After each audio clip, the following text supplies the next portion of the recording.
This is the Power Producers Podcast, where we are refining and redefining the sales game. Rule number one is you have to believe in yourself. You're the only one who doesn't think you belong in this appointment. The prospect has already validated your existence by scheduling time with you. Get it through your head you belong here, go in there, crush it, and close the deal. A place where sales professionals can come to learn from other sales professionals and thought leaders that have mastered their craft. The difference between a good salesperson and a best-in-class salesperson is only 2 minutes. By spending an extra 2 minutes on what you might think is a mundane task in the sales game, you separate yourselves from the pack, you grow your book of business, you close more deals, and you retain your accounts. As well as their peers who are still striving for perfection to achieve their why. I have a wife and 4 kids. Failure is not an option. Real sales professionals, real stories, real results. Are you ready to feel the power? What's up, everybody? Welcome to the Power Producers Podcast, where we are refining and redefining the sales game. And in today's episode, we're keeping it in Florida. We got Dulce Suarez Resnick with us, and she has her hands in all kinds of stuff. She is on the Agents Roundtable for Citizens in the state of Florida and has been since 2007, I think she told me. In addition, she is active in the LAIA, which is the Latin Association of Insurance Agents, I believe, and has been on the chair of the legislative council, correct? Advocating for the insurance industry. Correct. And then the last piece. Yeah, 2003, is that right? It's 2003, correct. All right, we were good listeners. There we go. In the floor, we peppered Dulce with questions right before we hit record. But probably most importantly is the fact she's also an active producer in both commercial and personal lines. And I asked her if she had a specialty, and she said habitational, anything with an association. In Miami, Broward, and down in Miami, in Fort Lauderdale, in the Tri-County area. And people, if you think that the insurance industry is a freak show in the state of Florida, that is the epicenter of the freak show. I mean, I don't know who you made mad or what kind of, prison sentence you're running to have to be down there, but good grief. I mean, good for you. It was a short straw. No kidding. Yeah. So before we get cranked up into all the things that you're doing, why don't you take just a couple of minutes? You had mentioned 37 years in the insurance industry. Mm-hmm. Did you start when you were like 6 or what? My goodness. Not quite. I started with child labor laws we need to be addressing, or No, actually I started when I was 19 years old, before technology. I was going to college, and the office was a block from the college, and they needed clerical help. And I used to type policies. I used to type up the policies, put them all together, mail them out to the customer, to the mortgagee, and of course the insurance carrier, so that they knew they were on a risk. So yeah, that was my first job in insurance. And to tell you the truth, I think that you could say I was sort of an insurance nerd back then, because I would actually read the forms. So I sort of kind of found it interesting. And I told my mom, I hate to disappoint you, but I think I want to choose a career in insurance. And I want to study insurance. And my parents said, "Are you sure?" And I went, "Yeah." Because I originally wanted to be a doctor, and that went out the window. And I was sort of like trying to find my way. And just like most people, we get sucked into this industry, and then we don't seem to make it out ever. So 37 years later, here I am. So that's what happened to me. The insurance vortex, it's real. I mean, it's real. Yes, it is. It's interesting too, because I don't know if very many people, you're probably the closest, other than somebody who was born into an agency that their parents owned, and it was always expected they were going to go in. But not very many people just like take a job at that age, that young, and decide, okay, this is it. I don't need to try anything else. I like where I'm at. I don't want to make a career out of it. So that's a long time. and I don't mean that in a negative way. I mean it in a very, very positive way. You've seen a lot of change in 37 years. My goodness. Like, Yes. and It was before Andrew. It was before Hurricane Andrew. Wow.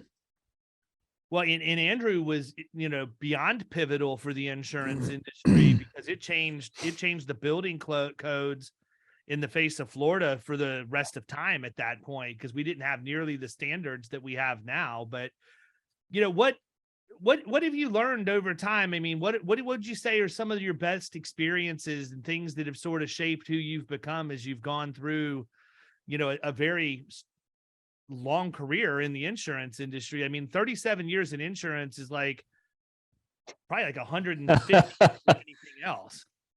So, when I first got into the insurance industry, as I told you, as a 19-year-old who had not yet found herself after realizing medicine was not going to be it, and the industry sucked me in, I realized at that point that we actually are helping people.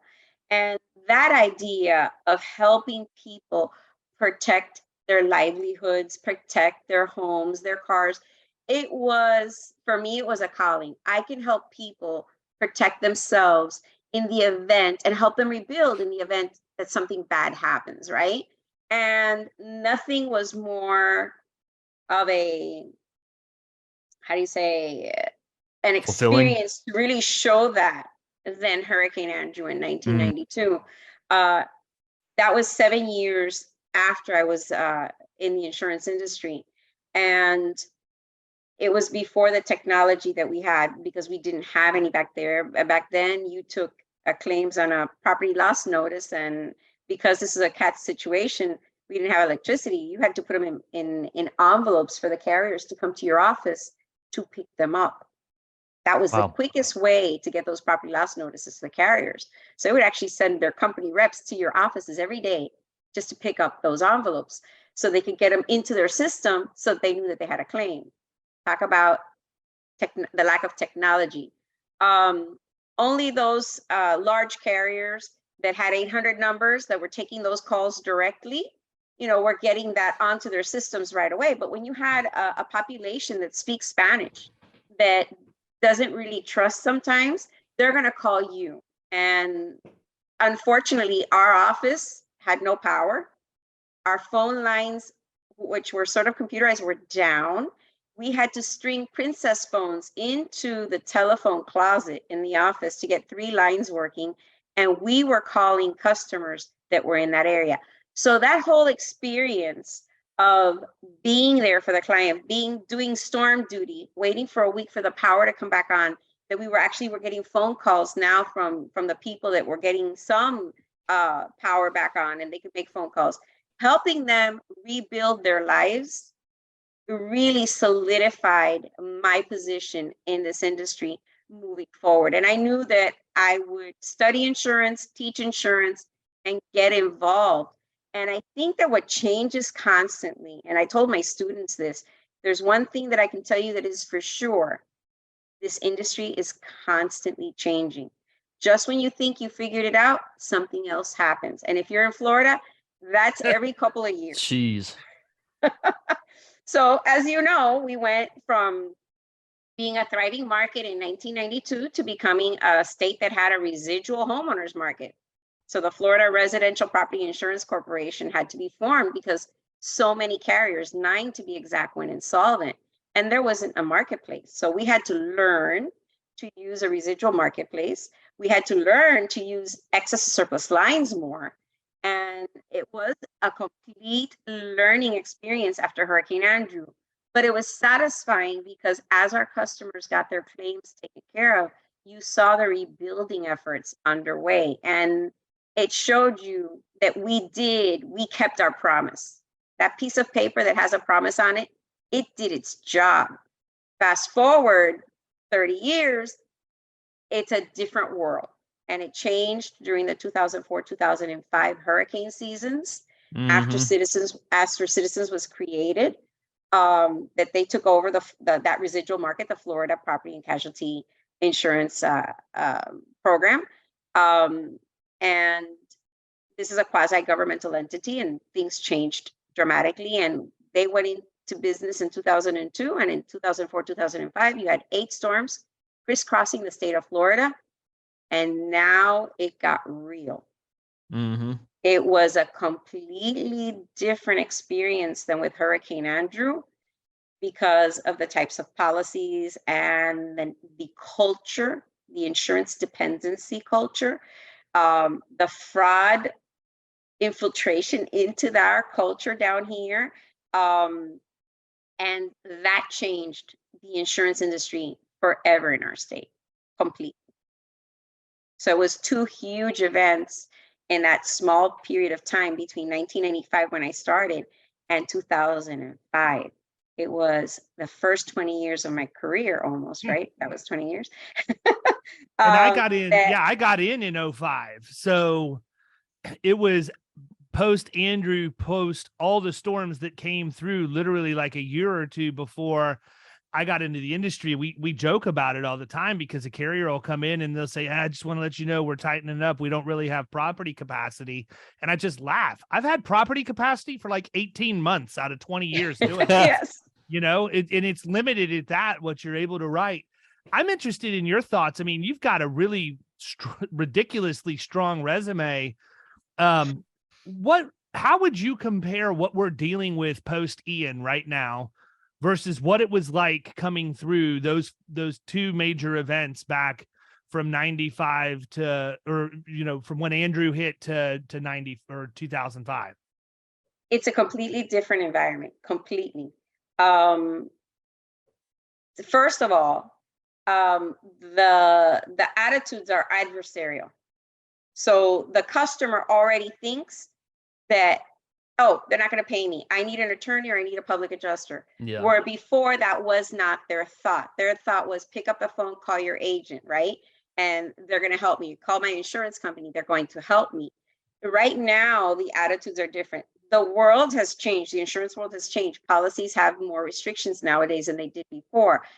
But the one big thing that we can, as Floridians, we can be proud of, unfortunately, it's due to too much practice, is that we know how to handle storms, number 1.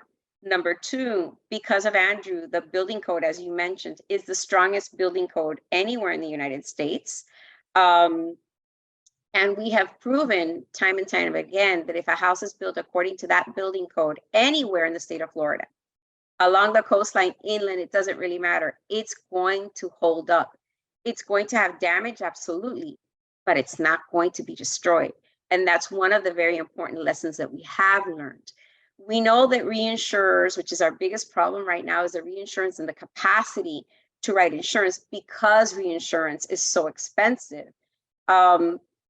We know that it has been shown time and time and again, they can rate for windstorm. They can handle hurricanes. What they cannot handle is fraud. And fraud has been that factor that people do not want to recognize truly exists. And unfortunately, it started in South Florida and it grew throughout the state of Florida. It's not just a South Florida issue, a Southeast Florida issue anymore. It's all over the state of Florida, with up and down the I-4 corridor, everywhere. Hillsborough is terrible. Yeah, and part of the reason why I think really is the fact that social media exists. That is really, it's like pouring gas on an already raging fire. It's not word of mouth. You know, you got to remember to tell your friend next time you're talking to him on the phone or see him at the Little League park. These roofing companies, for example, and I don't want to put you in a bad position because you've got some good, responsible jobs. I can say whatever I want. So let me just go ahead and throw the disclaimer that anything that comes out of my mouth is no reflection on Dolce whatsoever. It's not her opinion. It's not her comments, but I'm going to say whatever I want. And, you know, I'm going to call it what it is. These roofing companies are going into Facebook groups and everywhere else, and they're canvassing them, not to mention just the door-to-door activity, telling people they get a free roof in the event, you know, because for all the reasons, I'm not even going to get into what the mechanism is. It's just not right. They're coming in, they're lying about weather. I've never understood why, if you have a 20-year-old roof on your house, you deserve replacement cost. I've never understood that. And, I understand that I'm in the insurance industry, and if I wasn't, I might not understand it at the same level. But when I explain to my clients why rates are going up, I take the time to talk to them about reinsurance.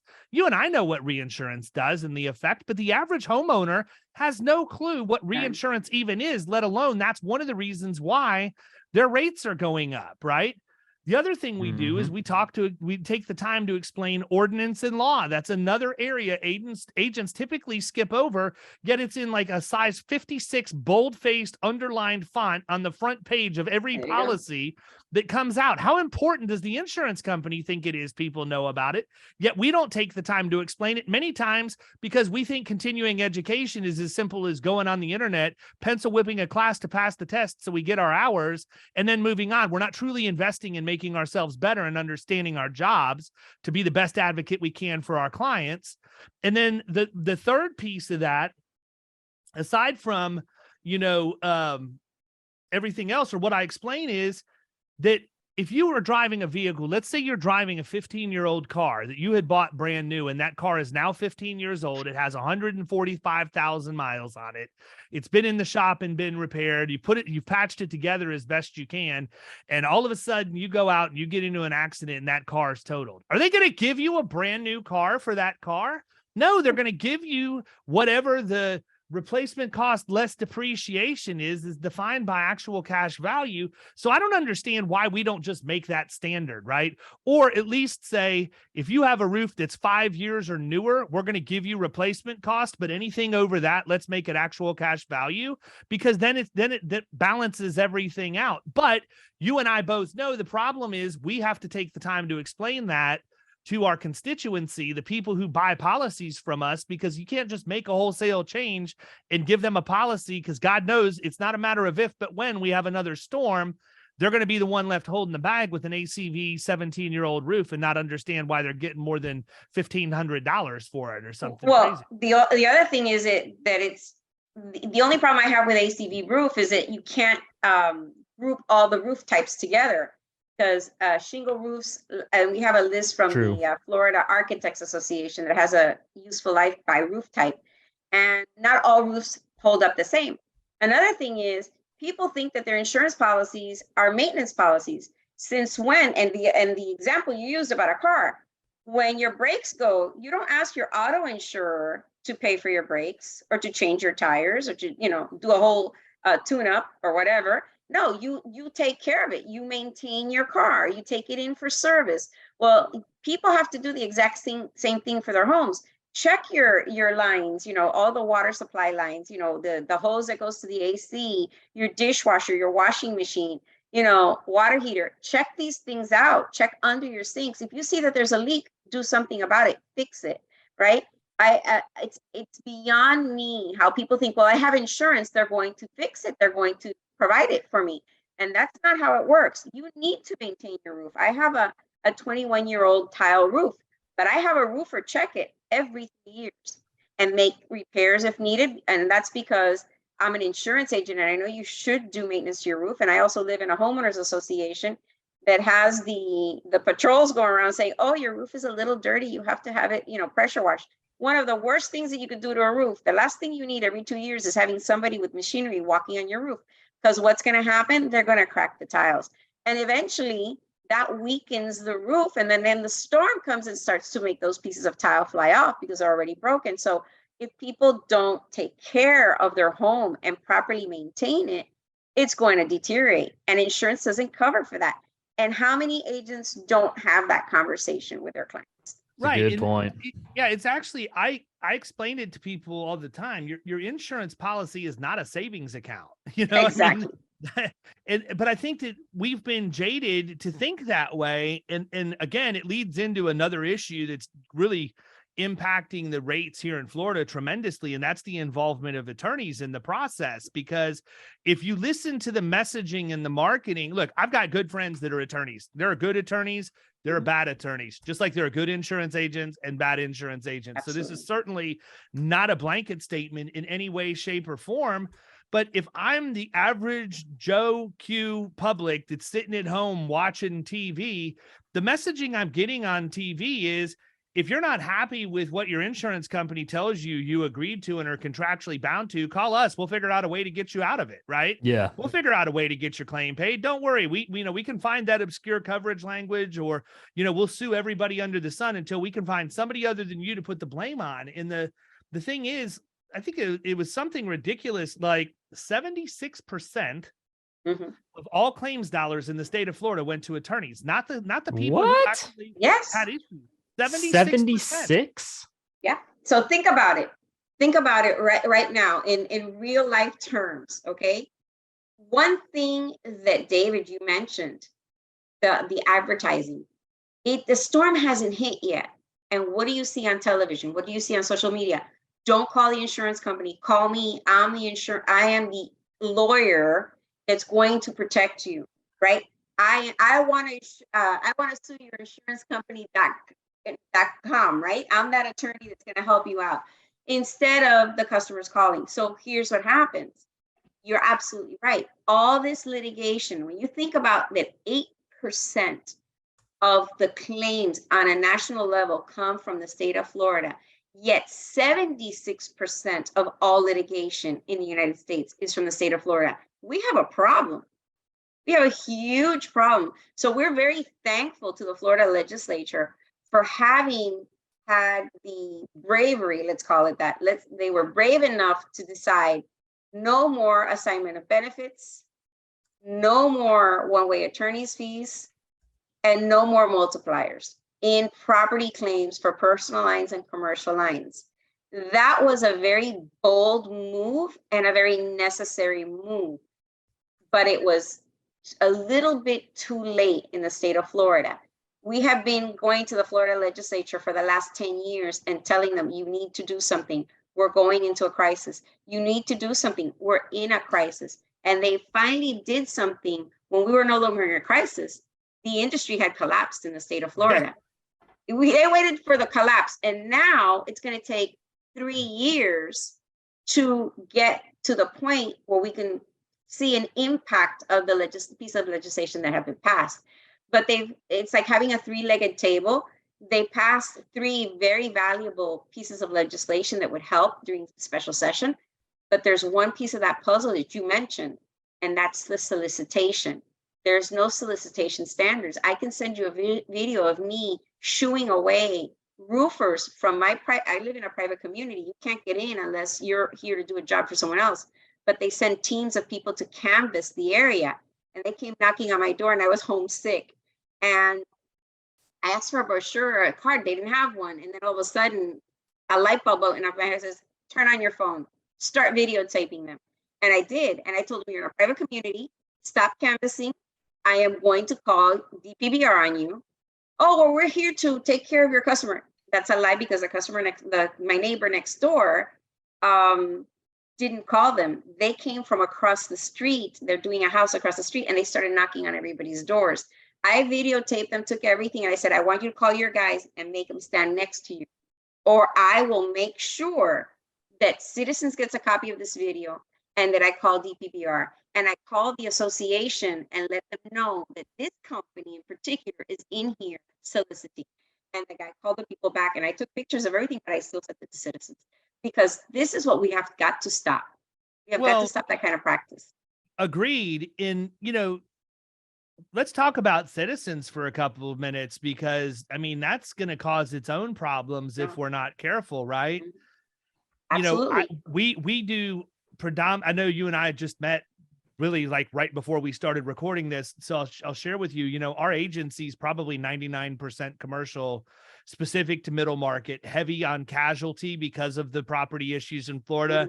It just, I can do very well dealing with workers' comp issues and other things without having to worry about going into excess surplus lines and all the agency bill issues and whatever. We may at some point develop a property practice, but based on how we prospect, build our pipeline and everything, it's always treated me very well for the 20 years that I've been doing this. But we do have some personal lines, and we opened just in time for all of this freak show to start. And I decided we're not gonna we're not going to do anything to add any more homeowners. We can still handle auto, umbrella, flood, things like that, but I just don't have the markets and you can't get them. But we still get a lot of inbound leads. We still have a lot of phone calls, things that come in over email, people who want to have us price it. And so before I put the moratorium on, we're not going to write any more of this, we would go into our rater and we would put quotes together, and inevitably we would call the prospect back to talk to them, and they would freak out. They would tell us how, we must be criminals because our premiums are so much higher. Why they have a quote from Citizens that says they can get. I'm like, whoa, hold on a second. How do you even have that if I'm able to go get you quotes in an admitted market right now? Like, why is Citizens an option? This is supposed to be the market of last resort, yet I'm finding agencies that have no other carrier contracts but Citizens that are basically going and placing business, account after account after account. And the problem with that is there's no geographic spread of risk to that.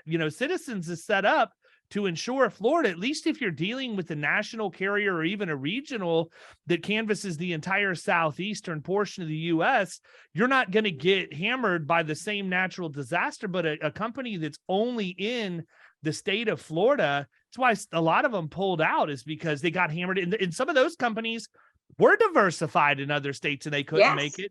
How can we let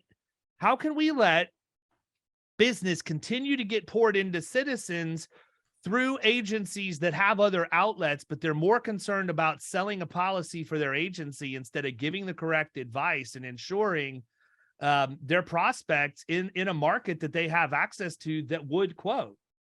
So in our agency, it's not that we refuse to write Citizens.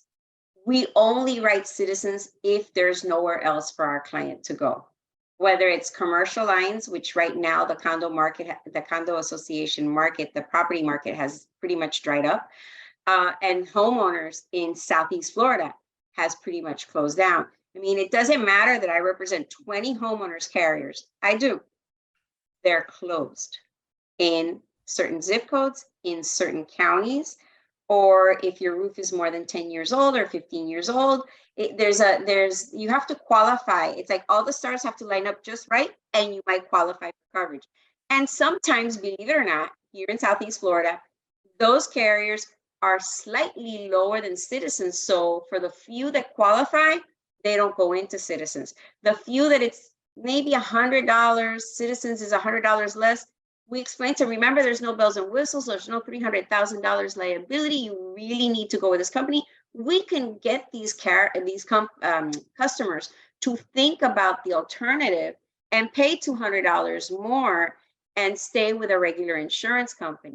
We then have another segment of our customers that were with XYZ carrier that went under, and XYZ carrier that then went under. And then they go, and then they say, you know what, just leave me here. Don't take me out, because I'm sick and tired of getting canceled and waiting for my money from FIGA. I have a person who called me last week saying, where's my refund from FIGA?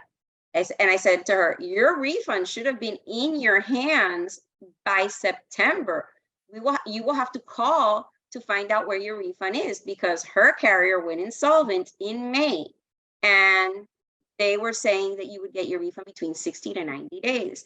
So, and then some people that went insolvent because they were with Southern Fidelity went with another carrier, and then that carrier went under. So it's like they have this fatigue, especially down here in Southeast Florida, and they have no confidence in these Florida-only carriers, and they just want to stay put. Even if I show them a price that's a little bit lower, I said, and this is the question: are they going to be around? Do you trust them? I have Frontline Insurance Company at my house, and I was able to get a quote for Frontline for one of the new customers that called, and they said, I have been in a situation where I've been canceled twice because companies have gone insolvent. Is this company going to hang around? I go, they've been around since 2003. I have them on my home. I have them on my parents' home. I trust that they will be around. Do I trust that, just like every other carrier that has suffered from humongous losses because of fraud and because of the storms, can they have a problem? Absolutely. There is no guarantee, right? But I feel good with this company. And sometimes that helps and sometimes it doesn't. They don't want to leave Citizens, or they want Citizens. If I have a claim, they're going to pay me. They're not going to go under. And I explained to them, there are assessments, because people forget about that. There are assessments, and you could end up paying X amount of dollars more, up to 45% on an assessment. Now, that assessment just went down, by the way. It was just passed and that assessment went down, but until it kicks in on April 1st, if Citizens would have had an assessment, these people could see up to a 45% assessment just because they're a Citizens policyholder. You explain that to them and they're like, okay, but that's not going to happen. And they think that it's not going to happen because they think the Florida legislature is going to do something to prevent it from happening. It's not. It happened after the 2004 and 2005 hurricane season, and we paid assessments on Citizens policies and on the rest of the policies for 5 years. But they don't remember that. You know, it's too far from those years. It's a big problem. We have a tremendous problem here. And when you turn around and you say, in the last 24 months, 10 carriers have gone insolvent in the state of Florida, how do you win back the consumer's confidence on the companies that are still willing to write? Yeah, I think the other thing is, you know, we talk so much about trying to sell value and not just selling on price and everything else, but these increases are more than a lot of people have the ability to tolerate. They just don't have the financial means. And, you know, I remember a specific conversation from a couple of weeks ago where we had a guy that was with Heritage and his premium was $1,200, which I didn't even know there were houses in Florida that had $1,200 premiums, but it was $1,200 and it was going up to $1,800. And he was calling to make sure we had shopped it everywhere. And I'm like, dude, just sign your freaking renewal as fast as you sign can and pay before they change their mind. And he said, well, I've got a quote from Citizens for $1,500. And I said, but you don't have nearly the coverage with Citizens that you have with Heritage and the full-blown pillar endorsement and everything. And I said, you know, you really need to look at all of the ins and the outs of what you've got. He said, I just can't afford the difference in premium. I said, I understand, but if you can't afford the difference in premium, how in the world are you going to afford an uncovered claim or a claim that's sublimited that you weren't expecting to happen? You know, you at least have a fighting chance to figure out a way to come up with an extra few bucks. And I mean, I could have been really sarcastic and said, stop smoking and quit buying 2 packs a day and you'd easily be able to afford your homeowner's insurance. But, you know, but those are the conversations that are happening over and over again. And the premium's getting to the point where if people can't afford it, they are just going to go to whatever the bare bones policy is. And all I can say is, agents, you better be explaining every single thing that's missing when you're doing that, because those people's claims will be covered. If you didn't, it's just going to be your E&O as opposed to their policies. And absolutely. It's just all of this is putting every single insurance agent in an E&O exposure. Everything. If you think about it, you said $1,800. $1,800 in Southeast Florida is a condo, an HO6. Okay, that's an HO6 with 50,000 coverage A, 50,000 coverage C, 300,000 liability, maybe $500,000 liability, with some bells and whistles is $1,800. Okay, now your average $280,000 house built in 1965 that had their roof replaced maybe 12 years ago. It's a tile roof 12 years ago, or maybe they went for metal. Okay, they have opening protection and $280,000 with a $2,500 deductible. Their average premium is almost $6,000 a year. So when you tell me you had a $1,200 policy and it went to $1,800, I say, please pay that premium right away and stay with your standard carrier, because that's not happening in the coastal areas of Florida. My daughter, who became a homeowner last year in Davenport, so let's call it Central Florida, right off I-4. We call it the I-4 corridor. And her premium went from $1,100 to $1,400. She goes, Mommy, it went up $300. I say, yeah, that's okay. Pay it. Yeah, take it and run. Premium. Because mine went up $1,800. I am now just under $6,000 for mine. So, you know, it's things like this, and it's not even. If you look at the state of Florida, state of Florida is 5 very distinct different territories. And what you pay in Southeast Florida is different than Southwest Florida, than Central Florida, and Northwest Florida. It's very different. The construction is different in some cases as well. There's more frame up there. The people from Michael, my heart goes out to them. Look how many years it's been, and they're still trying to rebuild. I have friends in the industry that lost their homes and lost their agencies, and they're just now getting their final COs to move back into their offices and into their homes. And we're having to deal with the aftermath now with Ian and Nicole. It's a very sad situation to be in the state of Florida. But the carriers have said, I just came back from the Florida Insurance Summit last week, and it's the reinsurers and the company presidents, CFOs, product development people, and their claims VPs. And agents don't go to this. They're only invited if you sit on a legislative committee. And when you hear the reinsurers talk about Florida, they're sort of optimistic with the changes that have happened, but they will tell you flat out, Florida's problem is litigation and fraud. Get rid of those two things and you will see a difference in premiums in about 3 years. And they say it to you point blank. That's the problem in Florida. Mm-hmm. Well, if you think about it, with the ridiculous litigation and fraud that we have, it's inflating the cost of these claims to a level like we had an absolute cataclysmic storm that wiped out the entire state, basically, is what it's done. You know, to your point, if we didn't have to deal with that portion of it, yeah, they would be able to use actuarial data to figure out the appropriate place to set rates, you know, the coverages to give, sublimit, and all of that. But I mean, we would be back to a normal place. And I mean, I don't think that it's something that's going to happen overnight. It certainly didn't begin overnight, but it was allowed to grow to a point it never should have been allowed to get to. So we're going to have to all work really hard to just squash it, because that's the only way we have any chance of surviving in the personal lines arena, specifically homeowners in the state. Let me ask you this. I mean, 37 years in the industry, like we said, I mean, that's a insane tenure to be just day in, day out. And there is zero doubt in my mind that you are a highly driven individual, and you could probably go for another 37 years and do just fine, right? But here's figure down the 11 years to retirement. figuratively speaking.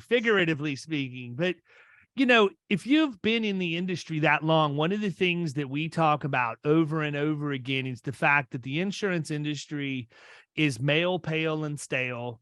We lack diversity, both from an inclusion standpoint with females as well as minorities. And one of the things that I've always thought was, you know, why don't these minorities and the females put together groups or organizations to help push and further their cause so that there's awareness, right? And here's what I mean by that. I think that the overwhelming majority of people that look like me, because I look like the standard demographic, that's the problem with the industry, right? I think that if I walked into LAIA, unless I'd been laying out and my tan was right and my accent was 100% on point for the day, that it's going to be pretty obvious that I'm not Latin, and people are probably going to wonder why I'm there. And I would probably feel pretty uncomfortable for it. But that's the perception, is that I am the same. I think the same way as the demographic that I describe, right? I don't, obviously, or we wouldn't even be having this conversation. But I think that awareness is so crucial, because I think that this has been just rampant and going on for so long that you just become immune to it. If it's not affecting you, it's not a problem for you. And I know that sounds way worse than what it really, you know, what it is, because none of us are actually turning a blind eye thinking that we are. But, you know, again, when we had Meg McKean on the podcast, she used some very interesting examples that really challenged my thought process about how this stuff continues to exist. And so I'm interested from your perspective. You've seen a lot in your time. You've probably worked with a lot of different people, both in your agency and in a lot of the other things you're doing. do you feel like you've been, I don't want to say held back, but do you feel like it's been more difficult for you to achieve things that you want to achieve because of your heritage or because you were born a woman? I'm interested in your thoughts around that. Absolutely. 37 years ago, when you started as a woman in this industry, you were tagged to be an agency underwriter, or what they call a CSR today, or a clerical assistant, or even an assistant underwriter, the receptionist, the person that does certificates, the person in accounting. You were not seen as an agency owner or as a producer. Okay. And it took, I would say, determination and education. Okay. It took determination and education because by the time I was 23 years old, I was the personal lines manager.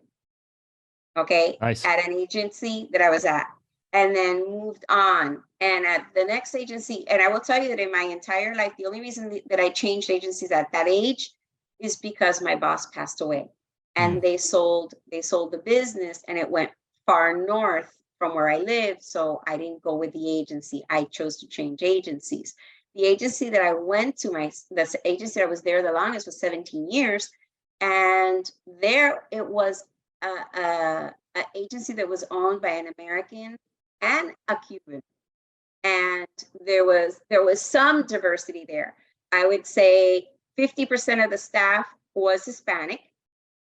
About the other 50 was American. We grew, but again, the owners and the producers were male.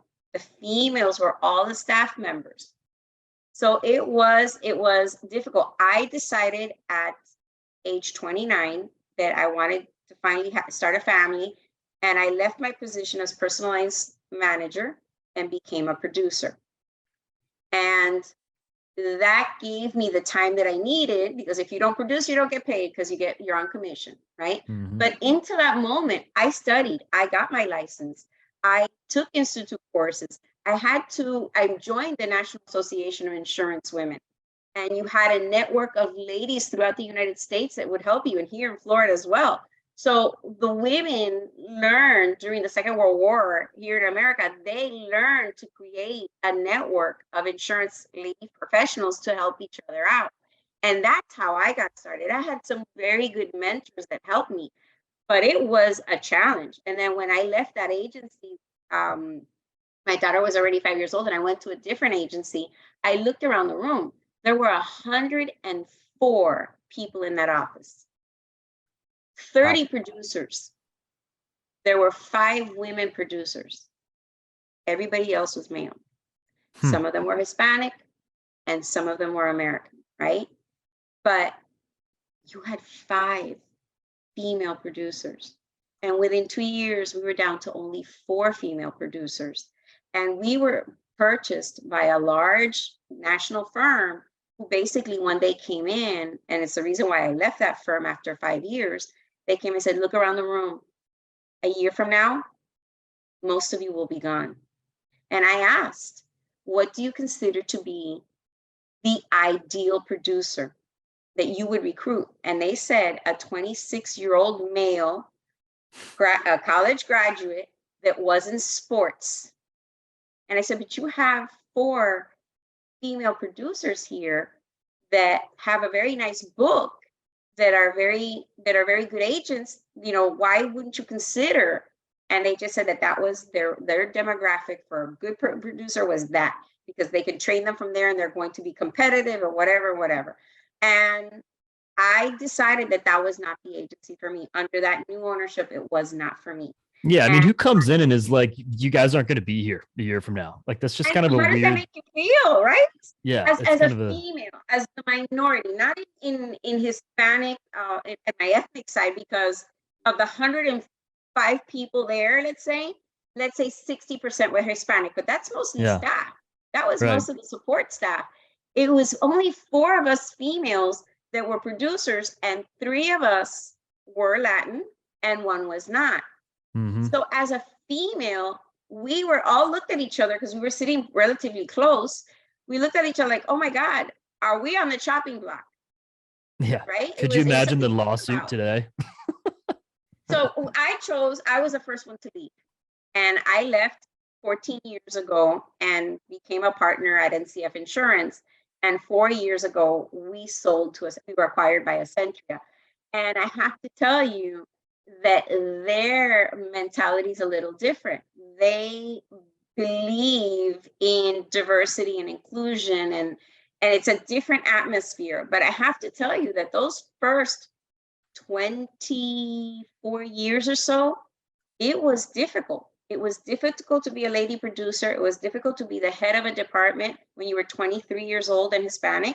It was difficult to be a teacher, an insurance instructor in the state of Florida, where you go into a classroom of male producers, and here you are at 30 years of age, going in and being their instructor for them to get their CEs or for them to get their license or their designation.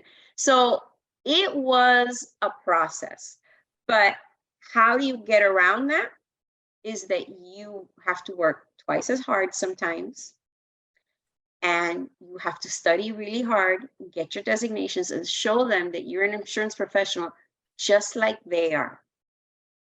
Not better, because that'll just cost, but just like they are. Respect me the same way you respect your other colleagues. Just respect me in the same level as you respect them, and that is to be earned.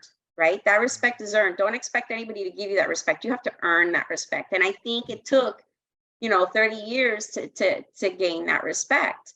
But I will tell you what, if you're a female in this industry, you can go to many heights. Choose a path as a producer, as an underwriter, as a claims examiner, as an actuary.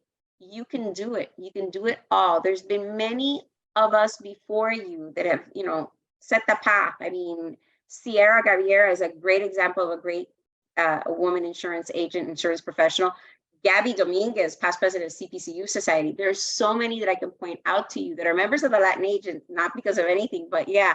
But I have to tell you, the paths are open. It's taken time, but the paths are open. And now it's a matter of finding people to come into our industry. It's not whether you're male or female anymore, or you're Hispanic or not.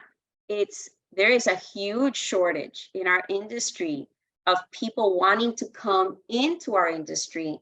And we have a lot of people that are retiring or just leaving the industry because they've had it. I mean, if I knew how to bake, maybe I, could do catering, but this is what I know and this is what I love. And I have nowhere else to go but to stay in the insurance industry. So I think that you obviously would command the respect of literally any room that you would go into. Okay. We've had a great conversation. You've probably forgotten more about insurance than I'll ever know. I'll just call it like it is. But in order to have the ability to get to earn someone's respect, you first have to be given the opportunity. And to me, that's where the issue lies. It's not about the fact that we don't have highly qualified female and ethnic minority people in our industry that could run circles around the old regime. It's the fact that they don't get the opportunity. In the past, I'll take this back. In the past, they wouldn't even get the opportunity to do that. Now, what I perceive, and I'm interested in your thoughts on this, is that it's not so much about them not getting the opportunity. Many of them are afraid to take it because they don't want to put themselves out there because they're scared to death that they're just going to get crushed. And anybody who's ever had to do something like speak publicly or teach a course or anything like that, that you're really making yourself vulnerable just by showing up and doing that. And so my thing is, and this is kind of what I want to spend the last couple of minutes talking about before we wrap up, the LAIA is a very dynamic, energetic, and growing, from what I can tell, organization. And I think that having an organization like that that's advocating and bringing awareness to things is creating more opportunities. My challenge to LAIA would be, do the things you need to do with your membership so that they have the confidence to seize those opportunities when they come, whether that be continuing education or, mentorship programs or things along those lines. Because I can tell you right now, if I was a Hispanic father of a Hispanic young lady that wanted to go into the insurance industry, the first thing I'm doing is driving to your office and making an introduction so she could hang out with you for a little while and learn from you, right? But Come on down. Talk a little bit about LAIA and why it's so important, why they're such great advocates, because as great of an organization as it is, there are still Latin agents out there and agency principals out there that don't get involved and don't get engaged. And in my mind, quit crying about it if you're not going to try and help yourself. You're wanting people to help you and you're not helping yourself first. Understand that that's an extremely controversial thing for me to say. I can only speak from my own perspective and how I'm wired. But if I don't feel like I'm being treated fairly, I do have the backbone to stand up for myself, just like you do. And I'm going to do whatever I need to do. That's right. To stack the deck in my favor. So there's only so much of this that we can blame on the establishment when there are mechanisms in place to help bring awareness, to help bring education, and to help, these people get the opportunity, seize them. And then when they do, dominate their performance. That's how it's going to happen. And that's not something that happens in 2 weeks. That's going to take decades. It took decades to get here. It's going to take decades to fix, but we can make incremental improvements on a daily basis. We just have to be willing to do it. Look, whether it's the Latin Agents Association, whether it's NAIA, the National African Agents Association, or if it's the Insurance Women's Organization, they have it's diversity and inclusion. And one of the things that we have all learned to do is to mentor and help each other up. That you can spend your dollars in membership, but if you don't get involved, if you don't participate, if you don't go, you have just wasted money. What the Latin agents make sure that we do is that we keep our members involved. How many past presidents of these other associations, and I don't care if it's PIA or Big I, or after they've done their presidency, do they stick around and stay on committees and stay and help the local chapters that they came from, even though they made it all the way to national? You have to stay involved so that you help other people go forward. You've already walked those steps. Help them, bring them along, bring them up with you. And that is one thing that we do quite a bit at the Latin Agents Association. As a matter of fact, we have a mentor-mentee program where our past board members actually sign up to mentor new agents, brand new people that have owned, maybe it's a new agent in an agency, or maybe it's a new agency owner, and to help them through all of the things that we've already learned. And that's, I think, it's a very valuable benefit. And they just need to pick up the phone and say, hey, I'd like to sign up for the mentorship program. And we'll be there to help out. And I think that makes a difference. I absolutely think it does. I know that you're an outstanding role model and example to young and old agents. You don't have to be young. Anybody can learn from you with your experience and honestly, your drive, determination, and how you present yourself. How do they reach out to you? How do they get a hold of you if somebody wants to spend more time? So if they want to reach out to me personally, they can send me an email to Dulce, DULCE, .Suarez, SUAREZ, Resnick, RESNICK, at Accentria.com. Or you could also go to the LAIA website, which is www.laia.com, and you can get in touch with me and other people on the different boards in Miami, in Broward County, in Atlanta, and in Houston, and soon to come in Dallas and in Denver. So We're here to help. Just pick up the phone or send us an email. Good deal. Good deal. Well, listen, everybody, this has been an awesome time talking with Dulce. I love her and I don't even know her. I mean, I would hire you 10 times over, Dulce, and let you come in here and teach me, if nothing else. But I have a feeling you're a savage producer too, because most of the women that I know that are producers are absolutely deadly. They run circles around me. And I mean, I'm married to one, not in the insurance industry, but my wife's that way. And so is Kyle's. And it's funny because a lot of the times you'll hear people, you know, they always want to know what the home life's like. And I'm like, all I am is the face, man. My wife's the one that's really driving this process. But you know, I'm gonna leave it at this, people. I want to challenge your thought process for a minute. I've seen several posts over the last few months where agents have had in agency principals have had some level of success in their agency, and they want to talk about that, and they want to talk about it on social media where they take pictures and they want to feature their spouse. And I think all of that has great intent if your heart's really in the right place and you truly want to do that. The problem is when the messaging comes out. You know, we need to stop thinking is the way as we have traditionally, where you say behind every good man, there's a great woman. People, if you have ever opened a scratch agency, you know damn well your wife's not behind you. She's next to you, holding your hand every step of the way. And until we fix that perspective, we might as well not even try and do anything else. How are we going to give any other females a fair shake if our wife is always behind us when we talk about her publicly? Fix it, people. We need to have the right perspective. We need to get the messaging right and get it out there. Dolce, it's been awesome talking to you. Ciara Gravier is one of my absolute favorite people in the entire world. She is a really, really good friend. She's almost like a little sister to me at this point. So I'm happy to know that she is in an area with people like you that can help her get even better than what she is right now. She's probably going to need a recommendation on where to get her new business cards, because they're going to have to be 3x5 instead of normal size to fit all of the designations on there that she's gotten. But good grief. I mean, we're in a position in this industry to really make big strides. And I just thank you for being willing to come on and spend an hour with us today to tell your story. It really means a lot to me. And I know that people are going to get a lot from this episode today. So thank you very much. Thank you to you, David and Kyle. It's been a great afternoon. Thank you very much for the opportunity. Our pleasure. Everybody, Yep, reach out. If you are Hispanic or Latin in your heritage, you need to be part of LAIA. I know I have a lot of friends that are part of that organization. Ciara is one. Alexander DePazzo is another. I can go right down the line and list them. And these are people that you see that are forward facing and they're putting themselves out there.